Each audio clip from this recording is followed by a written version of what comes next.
და ვიმეორებ, ეს რადიკალური განწყობები და მოქმედებები ყველა მიტინგს ახლავს. ისინი სხვადასხვა ფორმით გამოიხატა, ეხლა გამოიხატა იმ ფორმით, რომ იქ მიხდენდა ის მოაჯიროთ რაღაცა ჩამოშალეს იმ საპრეზიდენტო სასახლის და ისე რომ გადავხედოთ სამიტინგო სტიქებს და პრაქტიკას, ყოველი 1-20,000 კაციანი მიტინგის შემდეგ პარიზის ცენტრი დანგრეულია, ვაშინგტონი გადამწვარია, ის რა ქვია, ლონდონი პარალიზებულია და ჩვენთან ყველაზე ინტელიგენტურად გიდის შეიძლება ითქვას ამგვარი ექსცესებიც კი.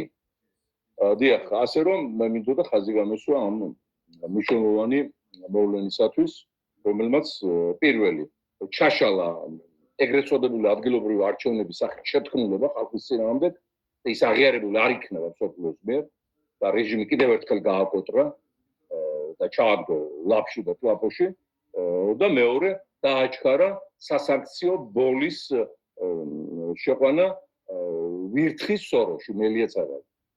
ვირთხის, ყაჩაღი ვირთხის სოროში, რასაც წარმოადგენს ბიზნე ივანიშვილი.